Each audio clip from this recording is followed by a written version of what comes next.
최근 여론을 들어보니까 부동산에 살충제만 뿌리는 문제인식 규제는 허당 정책, 땜질 정책이다. 이렇게 표현하는 분들이 굉장히 많은 것을 들었습니다. 이와 관련해서 우리 국토부 장관님께 질의를 드리도록 하겠습니다. 장관님 나와 계시죠? 네. 네. 우선 장관님, 네. 지난 2일 정부가 발표한 8.2 부동산 대책은 기존 부동산 활성화 정책에서 벗어나 규제를 대폭 강화하겠다는 점에서 참여정부와 비슷한 방향성을 띠고 있죠. 어떤 정부와의 방향성을 떠나서 과열되고 있는 부동산 시장을 진정시키겠다는 목적으로 발표한 정책입니다. 네. 그런데 이렇게 참여정부 시절에 뛰는 집값을 잡겠다고 그 임기 5년 동안에 12차례나 부동산 규제 정책을 쏟아부었지만 서울 집값만 57% 상승시킨 사례를 알고 계시죠? 알고 있습니다. 네. 참여정부의 부동산 규제 정책이 실패한 원인이 뭐라고 생각하십니까? 너무 정책을 늦게 냈다고 생각을 합니다. 참여정부 말기에 LTV DTI 규제 정책을 내놓은 이후에 부동산 시장을 진정시켰습니다. 그런데 그 정책이 너무 늦게 시행되었습니다. 그렇게 생각합니다. 네. 그래서 전문가들은 서울과 강남 지역의 부동산 과열 현상이 발생하는 이유가 저성장과 경기 침체가 장기화되고 저금리 현상으로 마땅한 투자처를 찾지 못한 유동자금이 서울 그리고 강남 지역의 부동산 시장으로 몰리기 때문이라고 주장하고 있는데 장관께서도 이 부분에 대해서는 공감하시나요? 유동자금이 과잉이 있었고 이 과잉된 자금들이 강남의 재건축 시장을 중심으로 몰려서 투기 수요가 몰려서 거기에서 부동산 값의 폭등을 가져왔다고 생각합니다. 네. 하지만 이렇게 문재인 정부는 집값 급등의 원인을 무조건 지금 말씀하신 것처럼 투기 세력 탓으로 규정을 하고 서울을 투기판으로 서울 시민과 강남 주민을 투기꾼으로 몰아가고 있습니다. 그렇게 말한 적 없습니다. 지금 그렇게 말씀하셨잖아요. 아닙니다. 투기 자본이 그 지역에 과다하게 몰렸다고 얘기를 했지. 그렇게 표현을 강남 하셨죠. 시민이, 강남 구민이 투기꾼이라고 장관님? 얘기한 적 없습니다. 네, 장관님. 네. 제가 질의하고 있습니다. 잘 질의하십시오. 들어주세요. 네. 사실과 다른 이야기를 하셔서 말씀드렸습니다. 아니, 뭐가 사실과 다릅니까? 강남 구민을 투기꾼이라고 한 적 제가 없습니다. 질의 시간입니다. 질의하십시오. 이 투기라고 하는 것은 지금 이제 말씀을 하시니까 제가 다시 여쭤보겠습니다. 이 투기라고 하는 것은 지금 장관님이 투기의 개념을 잘 모르시는 것 같은데 이 단기 차익을 노린 매매라고 할 수 있습니다. 그렇죠? 따라서 맞습니다. 이 시장 질서를 왜곡시키는 투여 수요는 철저히 막아야 되는 겁니다. 이것은 아마 모든 국민들, 그다음에 저도 이 부분에 대해서는 철저히 막아야 된다. 이렇게 생각하고 있습니다. 그러나 지금 서울에 또는 강남에 산다는 이유만으로 집 한 채를 가진 국민들까지 투기 혐의자로 취급해도 되는 겁니까? 이 부분에 대해서 답변해 주시죠. 네. 그렇게 한 적 없습니다. 네, 근데 지금 대부분이 서울과 강남에 사는 사람들에게 여러 가지 이런 불편함을 주기 때문에 이런 걸 말씀을 드리고요. 그다음에 서울 지역 주택 보급률이 얼마인지 알고 계십니까? 올해 연말에 97.6%입니다. 그러면 전국은 얼마나 되나요? 올해가 되면 100%가 넘습니다. 네. 그런데 이제 서울만 이렇게 유독히 공급이 부족하다는 거죠. 더군다나 이렇게 주택 보급률 산출을 위해서 활용되는 일반 가구에서는 외국인 가구와 고아원 또 기숙사 등 이런 집단 가구는 제외된 만큼 이를 감안해서 총 가구 수를 적용하면 서울 주택 보급률이 90% 초반으로 떨어질 것이고 여기에 1인 가구가 계속 늘어나는 만큼 서울의 실제 주택 보급률은 더 떨어질 것이라는 분석도 있습니다.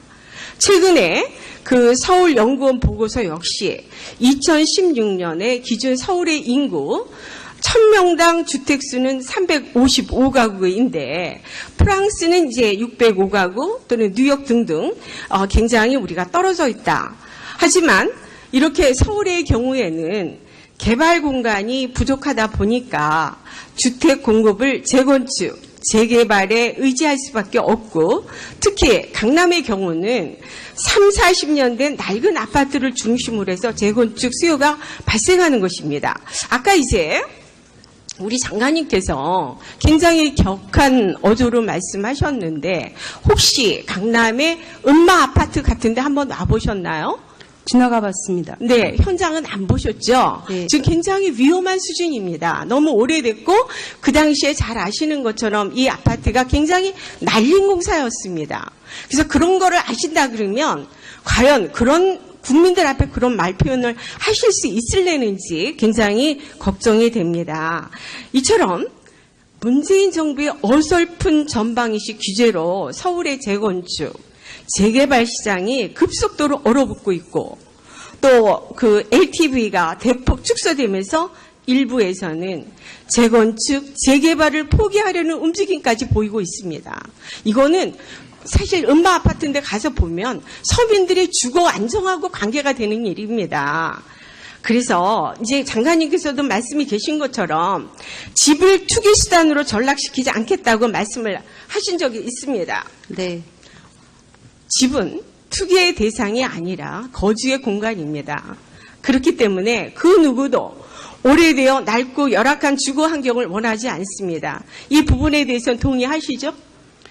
네, 지금 그래서 파리 대책 이후에도 서울에서 재건축 사업이 정상적으로 진행되고 있습니다. 반포 주공이라든가 삼성동의 홍실, 압구정 5단지와 같은 재건축 사업들이 지금 정상적으로 진행 중인 것으로 확인되고 있습니다. 네, 그러면 우리 장관께서는 전국에서 최저 주거 기준이 미달인 가구가 몇 가구인지 알고 계시나요? 102만 호의 가구에 달한다고 알고 있습니다. 본 의원이 받은 자료는 국토교통부 자료에 따르면 2016년 기준으로 전국 최저 주거 기준 미달 가구 수는 102만 7천 가구로 돼 있고, 네. 지금 말씀하신 부분하고 조금 다르죠? 맞습니다. 통계가? 102만 가구 정도 됩니다. 200만이라고 지금 그러셨던 걸로 102만 알고 가구라고 그랬습니다. 그래서 53만 1천 가구가 수도권에 몰려 있는 건 알고 계십니까? 네네. 네. 그리고 수도권 53만 1천 가구 중 절반 정도인 25만 5천 가구가 서울에 집중되어 있습니다. 대한민국 수도 서울에 낡고 비좁은 오래된 집이 전국에서 가장 많다는 뜻이기도 합니다. 이 부분에 대해서는 동의하시죠? 네, 알고 있습니다. 네. 그런데도 정부는 국민 눈높이에 맞는 양질의 주택 공급에 힘쓰기보다는 오히려 국민들의 주거 환경 개선 요구를 틀어막고 부동산 주기기 살충제만 마구 뿌리고 있다는 겁니다. 결국 빈대 잡으려다가 초가상간 태우는 그런 꼴이 된다는 것이죠. 더군다나 문재인 정부는 수요와 공급이란 시장 원리를 무시한 채 인기 영합에 함몰된 어설픈 정책을 발표하다 보니 애꿎은 서민들만 전세난, 주택난에 시달리고 있고, 땜질시 구제책은 오히려 시장 혼란만 가중시키고 있습니다. 특히 이번 정책으로 인해서 한국 사회가 집을 가진 자와 못 가진 자, 또 서울과 비서울로 나뉘어서 첨예하게 대립하면서 사회적인 갈등만 증폭시키고 있습니다.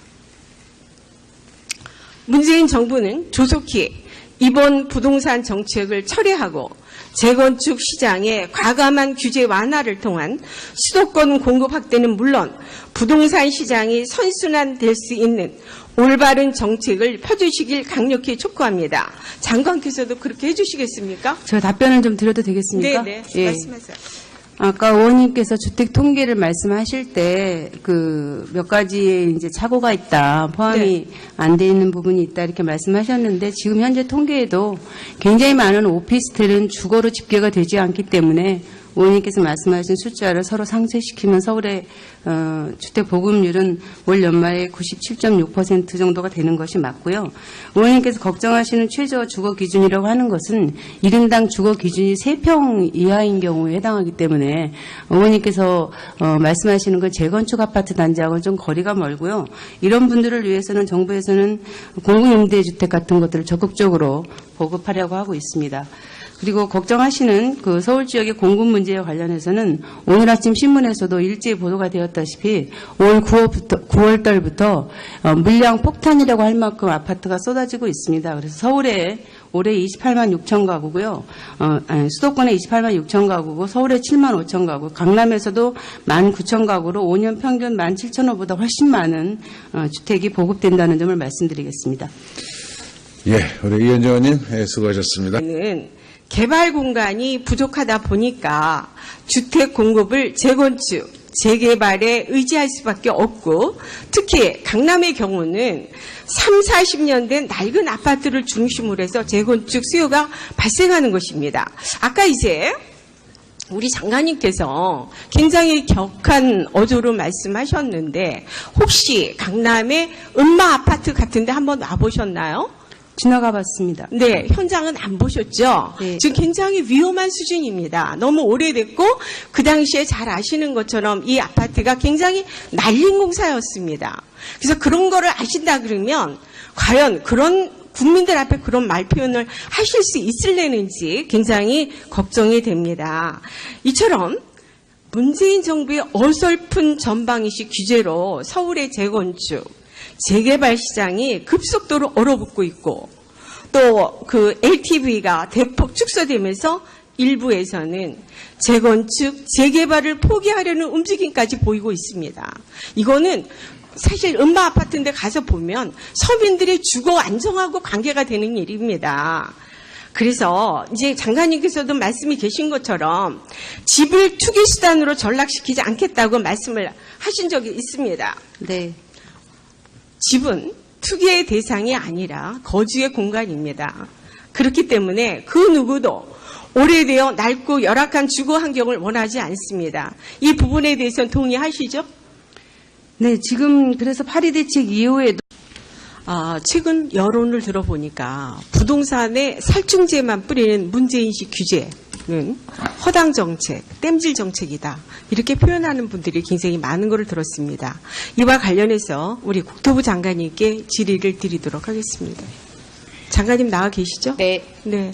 우선 장관님, 네. 지난 2일 정부가 발표한 파리 부동산 대책은 기존 부동산 활성화 정책에서 벗어나 규제를 대폭 강화하겠다는 점에서 참여정부와 비슷한 방향성을 띠고 있죠.